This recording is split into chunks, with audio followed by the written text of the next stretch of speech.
Hello, my name is Anthony Mollet. I'm the town judge in the town of Paterson here in Putnam County, and today I've been asked to speak to you about the social host ordinance. I want to thank the Communities That Care Coalition as well as the administrators of the various school districts for putting on this program and for putting it on video so that you can watch it at home as well.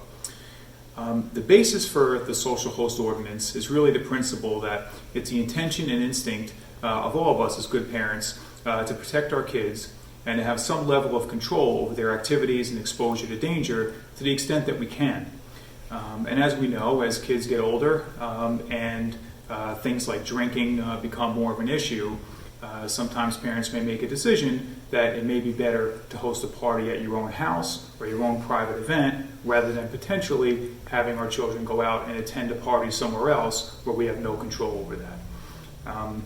It may sound like a good idea initially, but as we can see in some of the other footage you'll see in this program, as well as what I have to discuss today in the social host law, that may not be the best decision for your children or for ourselves. So what is the social host ordinance? The social host ordinance was adopted by all towns in Putnam County, so each town has its own version of the social host ordinance, which may vary slightly from one municipality to another, but overall, which basically says the same thing. So I'm going to use one example to read to you what a social host ordinance looks like. Social host ordinance. It is a crime to host, suffer, permit, organize, or allow a party, gathering, or event at his or her place of residence or other private property where 3 or more minors are present and alcoholic beverages are being consumed by any minor. So basically, it's illegal to host a party at your home or other private venue and allow underage drinking to occur in Putnam County. So what is the effect of having violated a social host ordinance? Well, violation of a social host ordinance is a crime. It's a misdemeanor, which if prosecuted and found guilty would result in a criminal record. In addition, there are penalties for violating the ordinance. The penalties are as follows. The crime is punishable by up to 1 year in jail and or a $3,000 fine. In addition to that, the host ordinance also provides that if there are any emergency services that are rendered as a result of an incident, you may be liable for reimbursing for those emergency services. So if something were to happen, let's say someone were to drive away, get their keys that you probably collected in the evening, and then possibly went to sleep, and a child who'd been drinking found their keys, got in their car, and started to drive home. Let's say they were to get into an accident. Okay, any emergency services, including police, EMTs, fire department, or any other services, the cost of those services, which can be substantially high, may fall upon you for reimbursement. Now, that's the criminal aspect of it. And in addition to the social host ordinance, there are other criminal charges that could result from such an occasion, such as endangering the welfare of a child, and whatever other charges the district attorney's office may decide to move forward with. In addition to the criminal proceedings, you may also face, as a result of any issue resulting from consuming alcohol on your property by a minor, in a civil liability lawsuit. Okay, so there's criminal liability and there's civil liability. Civil liability is where someone sues for money damages, such as a personal injury suit. So let's say someone were to drive away from your home having consumed alcohol as a minor on your property and then gets into an accident. Unfortunately, that could result in a civil lawsuit against you as the homeowner.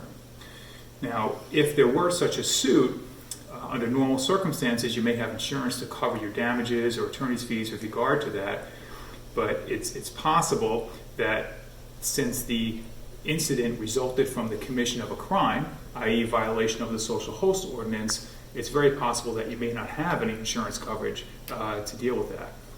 So that's something to keep in mind as well.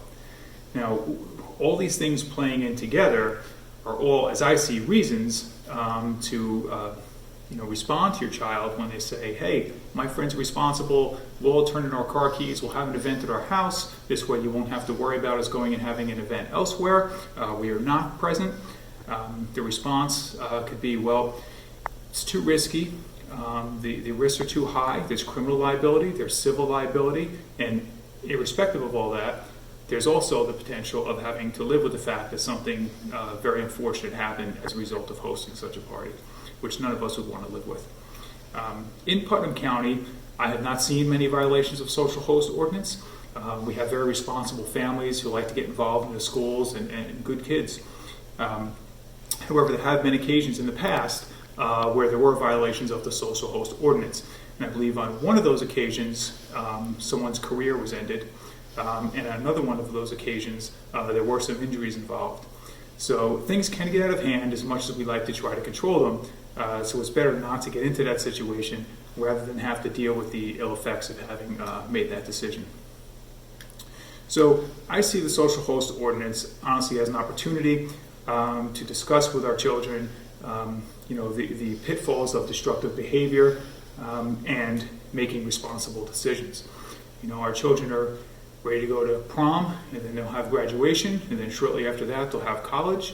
So they're going to be encountering situations more and more where they're going to have to make more difficult decisions and more responsible decisions. So, these times in our children's lives where they're going to prom, they're going to events, they're going to graduation, there's going to be a lot of parties around. It's a great opportunity to discuss with our children avoiding destructive behavior and making the most responsible decisions that they can. So that, in a nutshell, is the social host ordinance. I hope it was informative, and I hope you enjoy the rest of the program. Thank you. Hi guys, my name is Brianne Smith. I'm an assistant district attorney at the Putnam County District Attorney's Office, and I'm here to discuss some of the legal consequences regarding driving while intoxicated and possessing drugs and controlled substances. First, with respect to driving while intoxicated, I'm sure most of you are aware that the legal limit in the state of New York of blood alcohol content is 0.08. However, New York State is a zero tolerance state. That means that if you are a minor under the age of 21 operating a motor vehicle, you can be arrested if your blood alcohol content is anything above a 0.02. The 0.02 allows for substances like mouthwash that may have residual alcohol in them, but anything above a 0.02 blood alcohol content, if you're under 21 years old, can result in an arrest. There are also DMV consequences to these types of charges. The DMV can hold their own administrative hearings where your license is suspended, you're required to pay fines, you're required to do community service hours, and the DMV is separate and apart from the court system.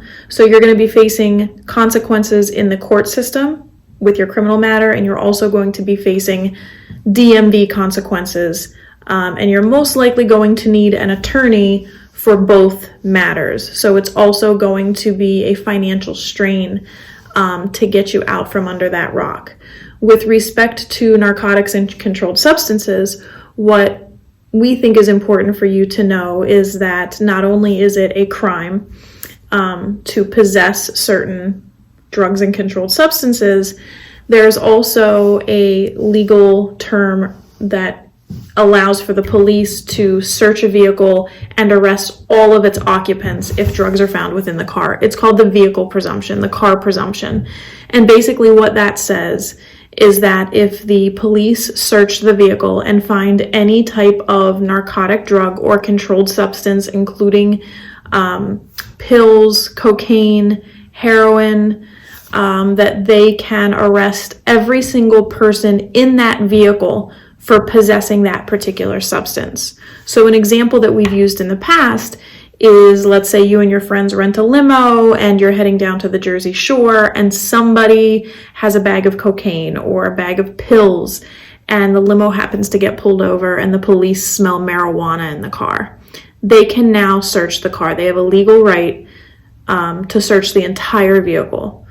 And keep in mind, these are trained professionals. Once they smell the odor of marijuana, they have probable cause to search the entire vehicle and all of the occupants. And if somebody happens to have a substance on them and they're hiding it under the seat, in the door panel, between the cushions, even if you had no idea that that person was bringing that substance into the car, you could be arrested. So it's very important to know who you're going to be traveling with. Parents, it's important to know who your kids are going to be with.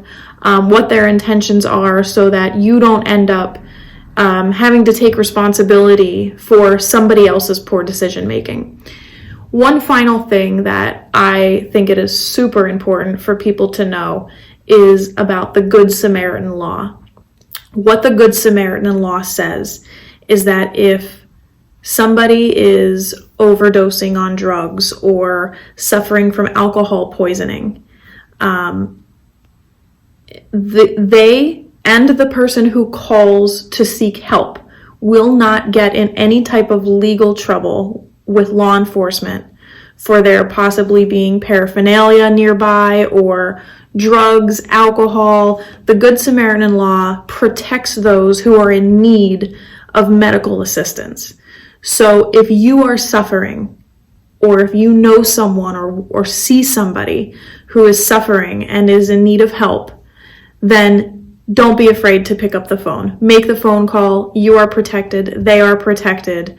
And hopefully that person or you will get the medical assistance that you need. I hope you all have a great time. Make good decisions. I hope this has been informative. This way you can make informed decisions. And I hope that this is a memorable experience for you all. Thanks. Hi everyone, my name is Melissa LaChapelle. I am the Prevention Supervisor at Cove Care.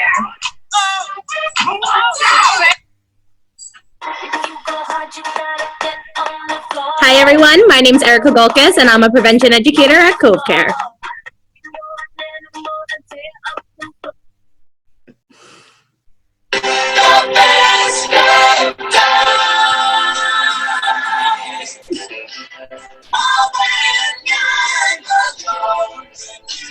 Hi, my name is Barbara Muller. I'm a prevention educator at Cove Care.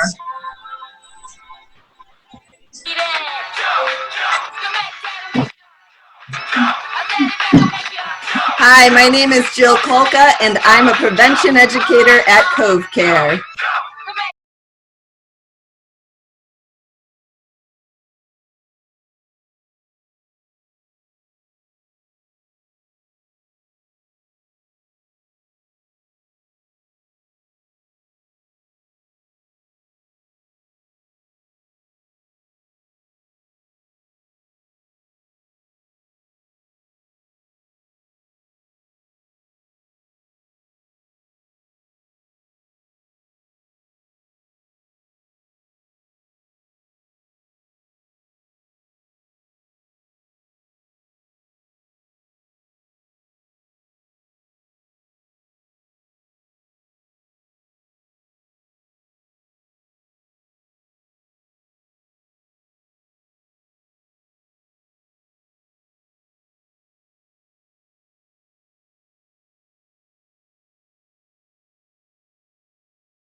Hi, how are you guys? My name is Dr. Christina Mazzoni, and I'm currently a pediatrician with New Vance Health. I practice in both Fishkill and in Carmel, and I actually was a Carmel graduate. So I feel really fortunate to be able to talk to you guys within the area, in the community where I grew up.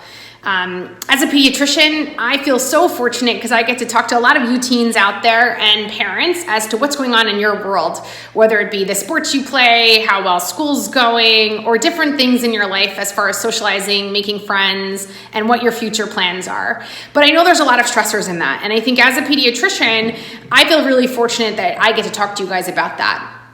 There are a lot of things right now stressing in our lives, as everybody knows, and kind of why all of this remote setup is, as we know the coronavirus currently is a pretty stressful scenario that we're all trying to deal with. I hope you guys are staying safe and washing your hands in that process, and hopefully things will get back to normal so we can start planning for prom season and graduation. But just some things I wanted to talk about is that there are some more things that I'm seeing within the community, such as increase in anxiety and depression in the adolescent population. And with those things and a lot of peer pressures and time management stressors, sometimes kids can turn to the things that maybe aren't the best things for them. One of the particular things that I continue to see is increased use of vape products.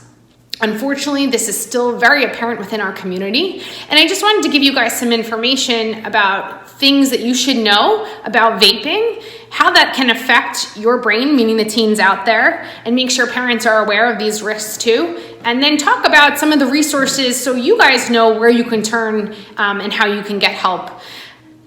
One Juul pod actually we think contains almost up to the nicotine content of almost 20 cigarettes. And that's really concerning to us and why it seems so much more addicting than the regular cigarette. Not only do these pods contain high nicotine content, but additionally contain various flavorings and substances that when aerosolized versus if we ingest these types of flavorings really can be irritants to the lungs. And that's kind of the things that we see first in kids who are vaping. You might feel a little bit difficult to breathe. You might not be able to run as fast in gym or in baseball or whatever sport you play. Even just walking upstairs can be more difficult depending upon how much product you're using and how irritated your lungs are. This can lead to development of chronic cough, shortness of breath, or additionally almost asthma-like symptoms in kids who never had that diagnosis before. So those are some of the basic things that we may see. However, the effects of increased nicotine actually have a lot of influence on the adolescent developing brain. It actually can change the addiction pathway in the brain. And I don't know if you guys are aware, but the adolescent brain really doesn't mature until you're 25 years of age. So this is really a crucial time of different things influencing your development, and vaping can actually change that pathway. This addiction pathway, if changed and upregulated, can actually lead to an increased risk of other drug use, feeding that addiction, such as cocaine and marijuana use as well, that we see in some studies that we've carried out in teens long term.